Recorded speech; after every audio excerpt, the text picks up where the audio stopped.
Oke, sekarang ke model pembelajaran proyek atau project based learning.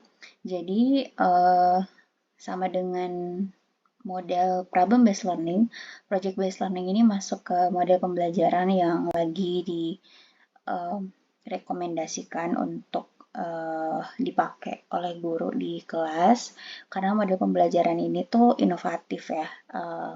Karena ya melibatkan siswanya yang lebih aktif dibandingkan gurunya. Namun gurunya tetap harus selalu mendampingi ya. Jadi kita akan baca dan review juga ya model project based learning. Nah, project based learning merupakan pendekatan pembelajaran di mana siswa bebas untuk merencanakan aktivitas belajar, melaksanakan proyek, dan menghasilkan produk kerja yang bisa dipresentasikan kepada orang lain. Jadi, siswanya akan membuat sebuah produk. Ya. Nah, produknya nanti akan dipresentasikan di depan kelas. Oke.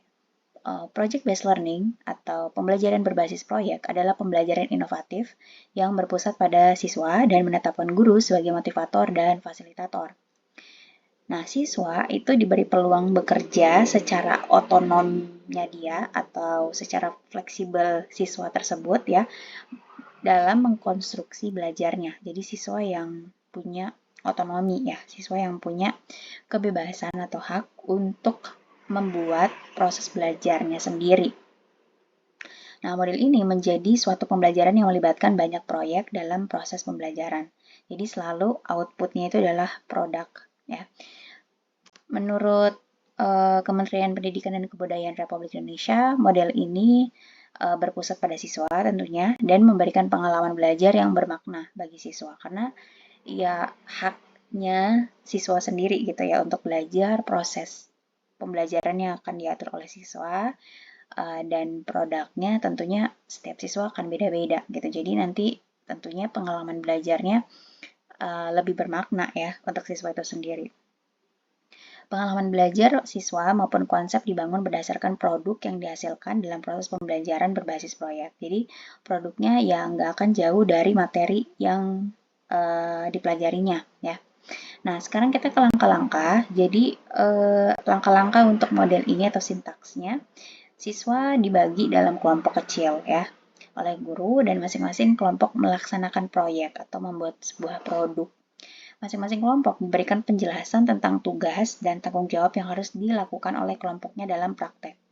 Jadi, setiap kelompok itu pasti punya proses misalnya pembuatan produk yang mungkin bisa aja beda-beda dan setiap kelompok itu dalam satu kelompok misalnya selalu terjadi yang namanya pembagian tugas ya untuk semua individu dalam satu kelompok itu. Jadi semuanya bertanggung jawab ya. Karena tentunya nanti akan dipresentasikan produknya.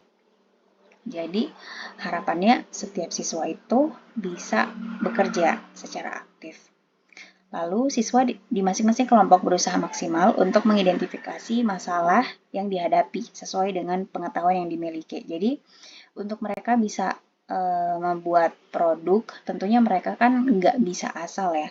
Produk itu kan pasti punya informasi ya, entah dari cara bikin produk itu, kemudian kenapa sih kelompok itu tuh bikin produk itu, pasti ada alasannya. Jadi informasi di belakang produk itu pasti harus ditentukan dulu sebelum produk itu dibuat ya oleh siswa dalam satu kelompok. Jadi informasinya bisa berisi ya alasan kenapa produk itu harus dan penting untuk dibuat oleh kelompok itu, kemudian cara untuk membuat produk itu, dan tentunya kan isinya ya, produk itu tuh pasti harus ada kontennya atau isinya. Isinya pastinya harus berhubungan dengan materi yang mereka pelajari gitu ya. Nah, tentunya dalam mereka mencari informasi tersebut, bisa saja mereka mengandalkan informasi atau pengetahuan yang sudah mereka miliki, namun mereka juga tidak menutup kemungkinan untuk mendapatkan informasi dari luar juga gitu. Selanjutnya, siswa itu di masing-masing kelompok mencari informasi, ya kan tadi, dari berbagai sumber, atau mereka juga diberi kesempatan ya untuk bertanya kepada seseorang yang memiliki pengetahuan yang mereka pengen miliki, gitu ya. Jadi tentunya siswa akan melakukan kegiatan yang aktif untuk entah misalnya wawancara ataupun misalnya menyebarkan angket gitu ya untuk dapat jawaban gitu atau dapat informasi tersebut dari orang ya. Jadi sehingga mereka bisa paham gitu ya tentang apa yang mereka mau buat. Selanjutnya, berbekal informasi tersebut, siswa akan bekerja sama dan berdiskusi dalam memahami masalah dan mencari solusi terhadap masalah dan langsung diaplikasikan. Di sini guru itu bertindak sebagai pendamping ya. Jadi seperti kayak problem based learning, proses dalam penemuan informasi itu kan pasti bermulai dari masalah ya. Jadi kenapa sih mereka bikin produk itu gitu kan? Pasti kan ada alasan yang menyertai ya. Nah, alangkah lebih baiknya bahwa produk yang akan dibikin itu tuh adalah produk yang tentunya nanti bisa dipakai ya, atau produk ini tuh ya emang penting untuk dibuat karena berdasarkan masalah di awal gitu. Jadi menurut saya project based learning ini tuh ya kayak kombinasi antara problem based learning dan proyeknya gitu atau produk yang dihasilkan. Ya. Jadi hampir-hampir mirip tapi ada juga bedanya. Nah, yang terakhir, masing-masing kelompok itu mensosialisasikan pengalaman dalam memecahkan masalah pada kelompok lainnya untuk mendapatkan masukan dan penilaian dari kelompok lain. Jadi, setelah produknya itu dibuat oleh kelompok, maka kan dipresentasikan kan di dalam kelas di depan teman-temannya, maka produk itu nanti akan dinilai juga oleh kelompok lain. Gitu. Sehingga produk itu tidak berhenti di langkah dihasilkan aja, tapi harapannya produk ini tuh bisa relatable juga dengan kelompok lainnya, sehingga kelompok lain itu butuh memberikan input kepada produk yang dipresentasikan oleh kelompok yang menyajikan. Nah, sekarang kita kelebihan dan kelebihan dan kekurangannya ya.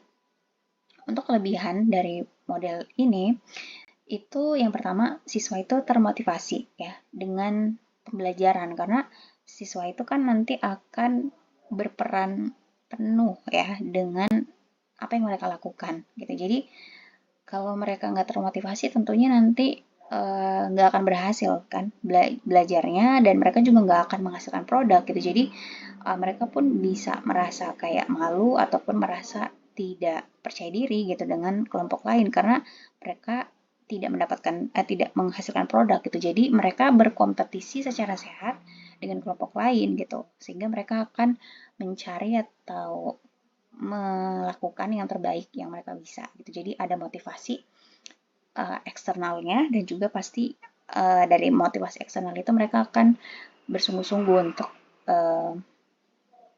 aktif ya di proses pembuatan produk itu. Yang kedua, siswa itu bisa sebenarnya belajar ilmu yang lain gitu. Jadi kayak mata pelajaran utamanya dipelajari, tapi mereka juga bisa memperkaya diri mereka dengan mata pelajaran lainnya gitu. Jadi tentunya nanti itu tuh secara nggak langsung mereka dapatkan karena informasi yang akan mereka dapatkan kan dari banyak sumber ya.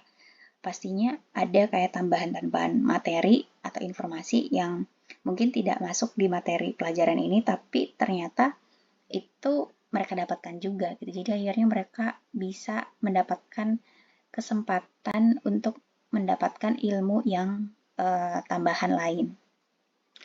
Yang terakhir, selanjutnya siswa juga bisa mengaitkan materi pelajaran itu dengan ya tentunya kehidupan sehari-hari mereka gitu ya. Jadi adanya keterkaitan antara materi dengan realita kehidupan mereka. Memberikan peluang gitu ya kepada guru untuk membangun hubungan dengan siswa gitu. Jadi ya walaupun siswa yang seolah-olah itu bekerjanya dominan untuk dirinya sendiri dan untuk kelompoknya, tapi selalu akan ada peluang guru itu bisa masuk ke situ gitu. Celahnya adalah guru akan bisa memberikan input juga dalam proses mereka memecahkan masalah dan juga mereka membuat produk gitu. Jadi ada hubungan yang setidaknya itu kayak setara ya antara guru dan siswa gitu. Jadi guru akan menganggap siswa itu juga profesional gitu kan. Karena siswa itu pasti lebih suka dianggap profesional dan ketika dia punya pride itu, maka dia akan melaksanakan proses pembelajarannya itu dengan sebaik mungkin gitu karena mereka diberi kepercayaan itu gitu ya oleh guru. Sama pentingnya. Nah, lalu menyediakan kesempatan untuk membangun hubungan dengan komunitas yang besar. Bisa jadi maksudnya adalah siswa ini tuh akan mendapatkan informasi dari sumber atau orang lain gitu ya di luar dari kelas. Sehingga dia punya punya kesempatan untuk membangun relasi dengan orang-orang misalnya orang-orang dewasa lainnya gitu yang ahli di bidang itu karena mereka membutuhkan jawaban dari orang tersebut gitu sehingga mereka punya banyak ini gitu ya banyak channel gitu ya atau misalnya mereka bisa berteman atau punya kenalan dengan orang-orang dewasa yang bukan hanya guru aja gitu ya tapi juga orang-orang dewasa lain gitu yang akhirnya bisa menambah teman mereka sendiri ya. Nah, yang terakhir, siswa tentunya lebih aktif gitu dan berhasil memecahkan problem yang ada gitu. Jadi ya mungkin kelebihannya adalah kalau problem based learning itu kan mereka bisa menggunakan langkah-langkah problem based learning itu di kehidupan sehari-hari gitu ya. Jadi ada masalah, mereka bisa menetapkan masalahnya itu apa dan mereka bisa berusaha untuk mencari solusinya gitu ya. Tapi kalau di proyek ini tuh ya bisa aja masalah yang mereka dapatkan itu bisa jadi peluang mereka untuk misalnya membangun usaha gitu atau kayak mereka juga bisa kan karena goalnya itu adalah produk jadi nggak berhenti sampai solusi aja gitu ya tapi solusi itu harus diaplikasikan dan tentunya kan akan menghasilkan produk itu akhirnya bisa jadi peluang baru untuk siswa tersebut gitu untuk misalnya ya mereka bisa bangun usaha kecil-kecilan kah atau mereka belajar bisnis kah gitu jadi banyak peluang yang mereka bisa dapatkan sebenarnya dari masalah yang mereka temui di kehidupan sehari-hari mereka. Nah sekarang tentunya model pembelajaran itu kan pasti selalu ada plus minus ya. Nah sekarang kekurangannya ya untuk model ini tentunya akan banyak waktu yang tersita ya untuk menerapkan model ini karena ya dia menyelesaikan masalah iya dan bikin produk juga gitu dan mempresentasikan produk itu gitu. Jadi butuh waktu memang lebih banyak untuk model ini tuh diterapkan di kelas. Dan tentunya juga butuh banyak modal ya. Entah modalnya itu berupa waktu tadi ataupun misalnya perlu mengeluarkan uang gitu ya untuk misalnya transportasi misalnya ya untuk mereka membuat produk itu kan mereka harus membeli dulu atau misalnya harus pergi ke tempat itu dulu gitu ya atau misalnya mereka harus ke tempat orang yang mereka wawancarai dulu jadi perlu modal di situ atau biaya ya terus ada atau perlu cost lah ya perlu cost itu apapun ya entah biaya waktu tenaga ya konsentrasi fokus nah lalu walaupun sebenarnya model ini tuh sangat menjanjikan ya untuk siswa itu bisa mandiri dengan belajarnya mereka sendiri.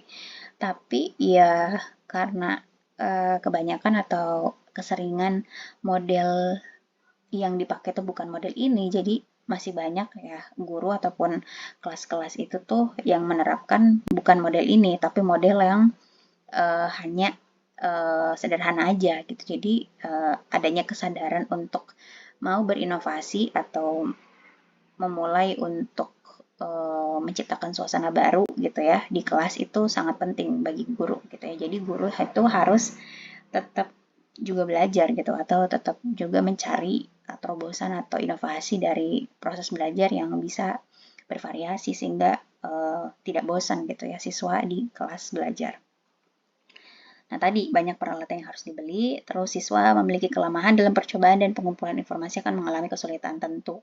Jadi level kesulitan atau level challenging-nya itu pasti lebih tinggi ini ya dibandingkan mungkin model problem based learning karena mereka itu harus benar gitu ya dalam melakukan penemuan jawaban gitu ya, entah misalnya lewat percobaan atau observasi ataukah wawancara ataupun misalnya pemberian angket gitu ya. Jadi teknik-teknik mereka dalam mencari jawaban itu kan sangat dibutuhkan gitu. Jadi semakin mereka terbiasa tentunya semakin mudah. Tapi kalau di saat itu adalah hal yang pertama kali bagi mereka tentunya itu sulit gitu ya. Jadi mereka butuh jam terbang atau butuh terbiasa dulu untuk bisa uh, menjadikan proses ini tuh jadi hal natural mereka ya. Nah, terus yang terakhir siswa ya tentunya pasti ada yang kurang aktif gitu ya, atau memang karakternya dia pendiam dan tidak mau banyak partisipasinya di dalam kelompok. Jadi perlu effort untuk satu kelompok ini tuh mau bareng-bareng gitu ya. Jadi memikul tanggung jawabnya tuh sama besarnya dibandingkan misalnya hanya beberapa aja yang aktif. Jadi perlu guru di sini makanya untuk memberikan kayak motivasi ataupun kayak memberikan juga pandangan atau persepsi bahwa satu tim ini tuh bisa mempengaruhi kinerja tim utamanya gitu. Jadi kalau ada satu yang timpang tentunya nanti akan mempengaruhi kualitas misalnya produknya kah gitu ya. Jadi seperti itu ya. Oke, mungkin itu untuk model project based learning. Thank you.